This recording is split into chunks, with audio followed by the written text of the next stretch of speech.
Estamos en la cabaña La Soñada, aquí en la localidad de Profundidad, y la verdad que es muy interesante lo que vamos a observar, lo que estuvimos trabajando, entre comillas, haremos, dijo el Mosquito, con lo que es respecto a la transferencia embrionaria. Transferencia embrionaria, tecnología que, bueno, gracias al doctor Ezequiel Lorenzo y su equipo, están haciendo aquí en Misiones. Ezequiel, contanos un poco cómo es la historia de la transferencia embrionaria, hace cuántos años está en la Argentina y cómo está evolucionando. Buenas tardes, ¿qué tal? ¿Cómo le va? Bueno, agradecerle por el espacio. Y bueno, la transferencia embrionaria es una técnica, como bien dijo, ya utilizada hace años. Hoy ya se está haciendo, los embriones que se obtienen ya son todos de fecundación in vitro, son FIV, desde alrededor de 8 años acá en Argentina más o menos, que se hizo, que se está haciendo de manera comercial y de forma masiva. ¿Qué significa que sea in vitro la fecundación? Ustedes, esta técnica, ¿en qué consiste? Que, digamos, evidentemente tiene que haber una madre, es más asimilable o más fácil de entender que hay semen del padre porque se usa en otra tecnología. Uh-huh. En esta técnica, a diferencia de la técnica convencional que se utilizaba antes, se hacía superovular a la donante, a la hembra que es genéticamente superior. En este caso se le sacan solamente los óvulos por aspiración folicular.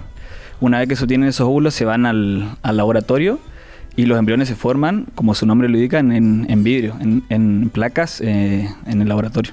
O sea que una vez que tengo el óvulo, lo fertilizo con el espermatozoide y ahí logro tener un óvulo. Un embrión. Un embrión, perdón. Exactamente, todo en el laboratorio. Esto evidentemente es una alta tecnología. De una hembra, vamos a hablar del Red Brahman porque es lo que se intenta hacer. ¿Cuántos óvulos se puede sacar con este sistema? Y en general, ¿cuánto hay de lograr ese embrión? En Brahman estamos hablando de alrededor de 30 óvulos por donante.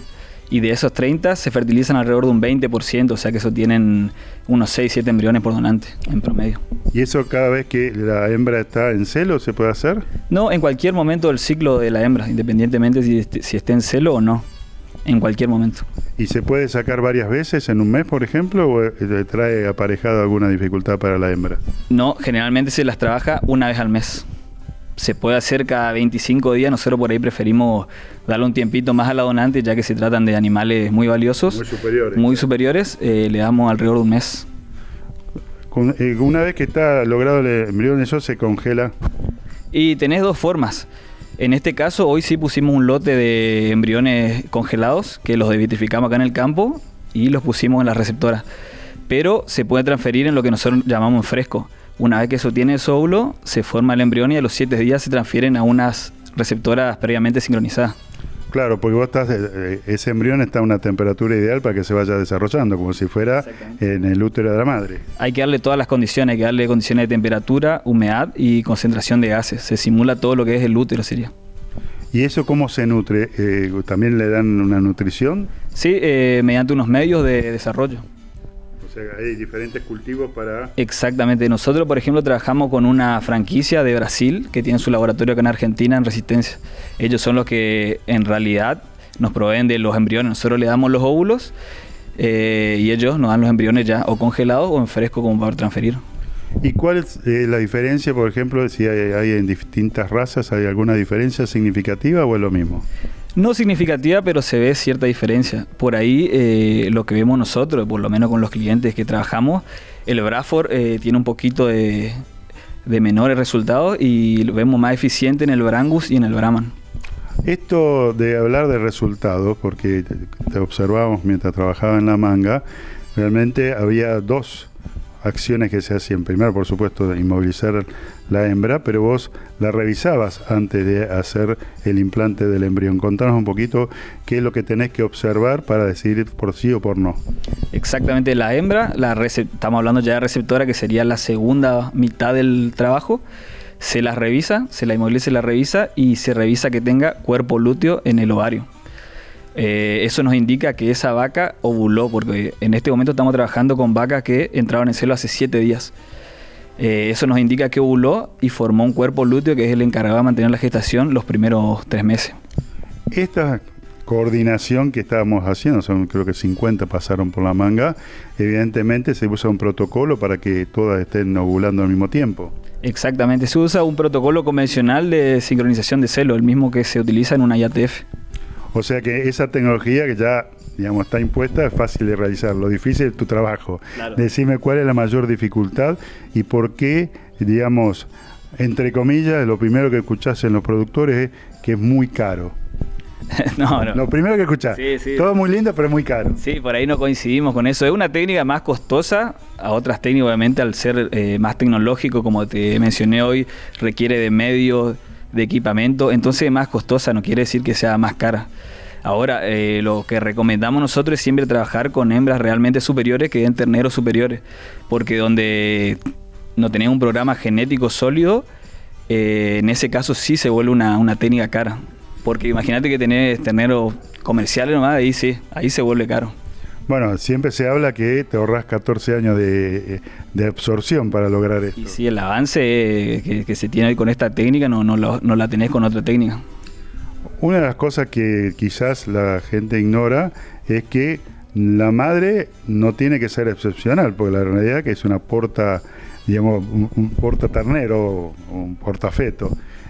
Pero tiene que tener algunas condiciones particulares. Claro, hablando de la receptora, sí, se le realiza un preservicio. En este caso lo hizo Pablo, el veterinario acá al campo. Nosotros trabajamos mucho en conjunto con los veterinarios de los campos. Se le hace un preservicio para dictaminar si la hembra está en condiciones de gestar un ternero. Esto trae implicado de que después hay que cuidarla mucho, porque también estás haciendo una implantación de un embrión en un animal que después va al campo. ¿Cómo recomiendan ustedes trabajar con esas madres receptoras? Sí, como decís vos, está teniendo un ternero de mucho valor. Por ahí lo que recomendamos es a la hora de las pariciones, primero que nada, tener en cuenta cuando van a parir esas hembras y un control cada 12 horas, por ejemplo. Tenerlas en un potrero cerca, un control, ver si alguna tiene alguna dificultad para parir, asistirla. Si ya no se puede asistir, una cesárea, entre otras cosas. Y sí, siempre estarle encima, teniendo en cuenta el valor que tiene ese ternero.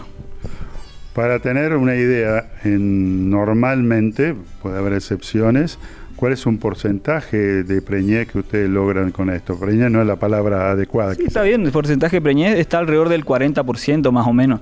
Va a variar, en este caso, por ejemplo, trabajamos con embriones congelados, que el porcentaje es menor, y cuando trabajamos con embriones frescos el porcentaje es mayor. El congelado va entre un 35 y 40%, y el fresco entre un 40 y un 50%. Entonces, si vos promediás, más o menos vas a terminar en un 40%, hablando ya de preñeces confirmadas de 90 a 120 días. La pregunta es ¿por qué esa diferencia entre congelado y fresco?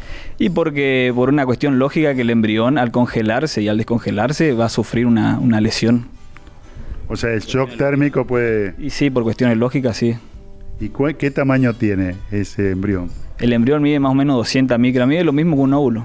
200 micras, se le va en una lupa estereoscópica, se le ve bien. Bueno, muchas gracias, Ezequiel. No hay por qué. Muchas gracias a usted por el espacio y bueno, a Matías por abrirnos las puertas de su casa y el campo.